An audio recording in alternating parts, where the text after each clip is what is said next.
광연품이라고 하는 것은 넓다, 넓히다 이런 뜻이거든요.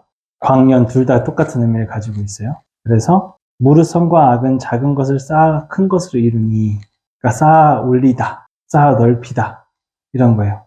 그래서 어떻대요? 선과 악이든 선이든 악이든 작은 것부터 시작하고 큰 게 크게 된다 이 얘기를 하는 겁니다.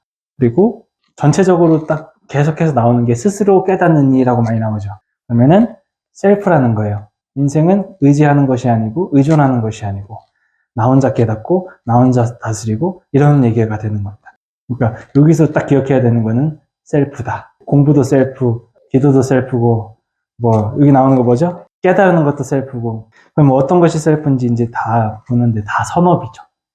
어떤 것이 셀프인지 어떤 것이 스스로 해야 하는 것인지 보겠습니다. 290번.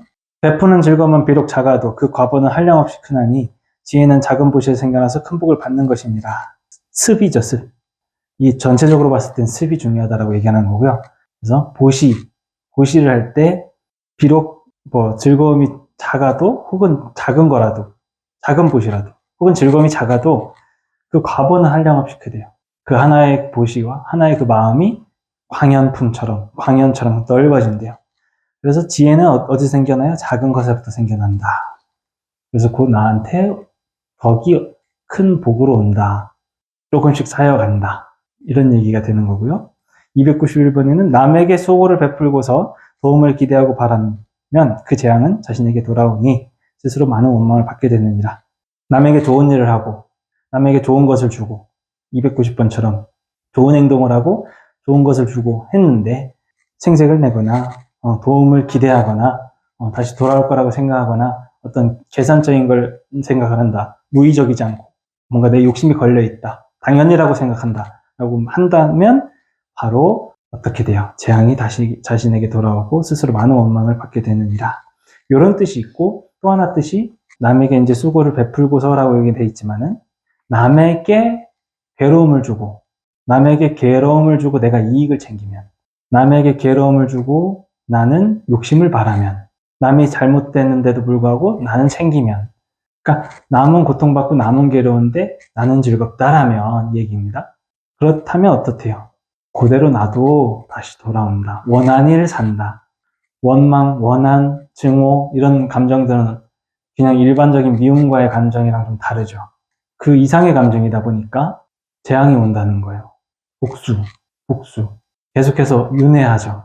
원한이 있고 복수를 하면 그 복수는 다시 나한테 돌아오고 네, 요번 생이든 전생에도 그런 일이 있었으면 또 요번 생에 또 그런 게 이유 없이 아주 착한 사람이 갑자기 죽는 경우가 있어요. 나이가 적든 많든. 그런 일들이 정말 저희가 가만히 생각을 해보면 나쁜 짓을 하질 않았는데도 불구하고 선량한 시민인데도 불구하고 선량한 학생이든 가끔씩 이제 죽는 경우가 있잖아요. 그런 것들을 보면 물론 그 사람이 무조건 전생에 무슨 잘못을 했다던가 아니면 뭐 문제가 있었다고 보기는 어렵지만 입증하기는 어렵지만 실제로 어떤 이제 그 이야기에는 계속해서 다음 생에 다시 태어나고 결코 가만히 안 냅둔다라고 하는 그런 증오심과 복수심에 불타오르는 그런 관계가 있을 거 아니에요. 그럼 다시 찾아온다는 거죠. 그런 마음으로 인해서 다음 생에 서로 이제 살생의 관계가 될 수 있는 정도의 수준이 되는 거죠. 모든 것에는 그렇게 인과응보가 있듯이 지금 여기에서 설명을 하는 겁니다. 인과법으로 인해서 내가 그 재앙을 받을 수 있으니 조심하여라. 292번 수많은 일을 이미 겪었지만 되지 않는 일을 또 만들며 기약에 빠져 방탕하니 나쁜 습이 날로 가느니라. 이거는 293번이랑 이제 합쳐서 보면 오직 꾸준히 노력하여 익히고 버려야 할 일 스스로 깨달아서 몸을 닦으며 이것이 올바른 습이라 하느니라. 나쁜 습과 올바른 습이 나왔죠. 해야 할 일과 해야지 않아야 할 일을 잘 구분을 해서 하시는 분이 올바른 습이라 하는 거고 또 방탕하지 않은 그런 삶, 부지런한 삶, 내가 적당한 욕심을 가지고선 열심히 선업을 쌓는 삶이 이게 올바른 습이라고 얘기하는 거예요.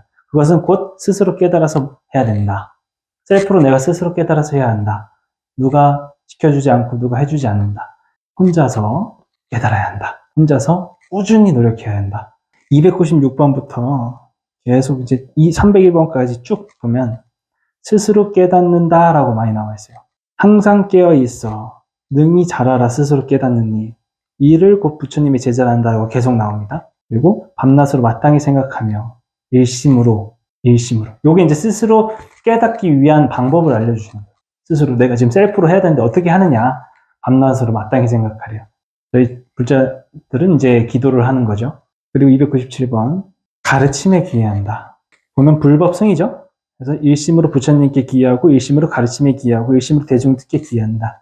불법성에 귀의하는 어떤 저희 예불 모실 때 혹은 기도할 때 그런 무슨 밤낮으로 일심으로 한마음으로 내가 집중을 해서 열심히 하면 이렇게 하는 겁니다. 그리고 297번, 298번 항상 깨어있다라고 하는 거 있죠. 이 문장에서 현재를 즐겁게 사시는 거고 현재를 잘 집중해서 사시는 거고 잘 인지해서 사시는 분들이에요. 항상 깨어있다라고 얘기하는 거는 내가 뭘 잘못했는지 알고 내가 뭘 하려고 하는지 알고 내가 어떤 것이 즐거운 줄 알고 내가 어떤 것이 감사한 줄 아는 거죠. 허공에 있지 않아요, 내 마음에. 그리고 299번 석가모니 부처님이 제자는 어떻대요? 스스로 또 셀프로 깨어있대요. 아침 저녁으로 육신의 덧없음을 생각한대요. 무상이죠. 무아하고 일심으로 살피기를 즐기느니라. 무상무아를 깨달아서 일심으로 살피기를 좋아하느니라. 열심히 살핀다. 그리고 아침 저녁으로 또 300번에는 자비를 생각한대요. 자비를 생각한다. 저희가 배워야 되는 게 뭐예요? 이론적인 걸 배웠으면 마음이 더 나아가서 보살피죠. 보살심이 나오죠. 자비심이죠. 한 단계 더 나아가서. 그러면은 또 자비심을 생각하면서 공부를 하기를 원하느니라. 그리고 301번. 자비심까지 또 됐어요. 보살심도 나왔고, 사람들한테 도움도 되고, 이타적이고, 또 나도 좋고, 남도 좋은 그런 마음들을 가지면서 살아가는데, 그 다음에 이제 선정해 둔대요. 모든 것에서, 괴로움에서 벗어난 마음 상태, 편안한 거죠. 이 마음을 위해서 공부를 하는 거죠. 내려놓으려고, 조금 더 행복하려고, 그리고 또 좋은 일이 생기게 하려고. 302번 배우기 어렵고 재버리기도 어려우며 세상에서 또한 살아가기도 어려우니라. 함께 생활하면서 이익을 같이 하기 어려우며 무소유로 살아가기도 어려우니라. 비구니가 다 같이 걸쳐가기도 어려우니 또 여기서 어찌 스스로 힘쓰지 않겠는가. 인생은 혼자지 않겠는가. 이렇게 또 얘기를 하는 거죠. 배우기 어렵고 재버리기도 어렵다.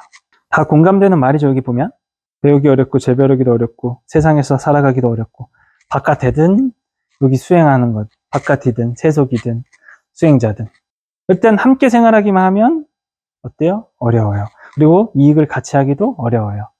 무소유로 살아가기조차도 어려워요. 그러니까 이러한 세상 속에서 저희가 괴로움을 당연히 느끼는데 그 괴로움을 느끼는 순환 과정에서 과연 어떻게 깨달아야 하는가? 이걸 근데 어떻게 해야 되는가?